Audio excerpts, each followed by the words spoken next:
Good.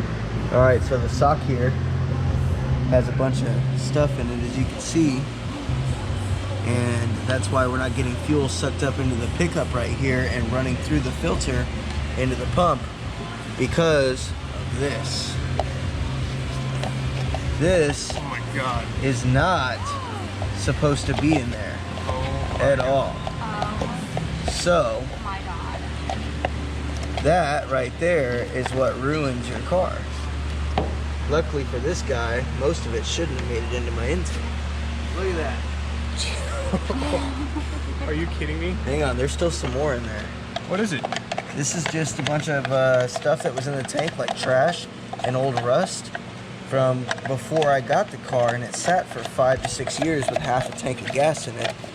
This is what happens to the tank, and then once it sits in fuel, it turns into that. Oh my God. And yeah. Can you wash that out with water? Yeah, that's nuts.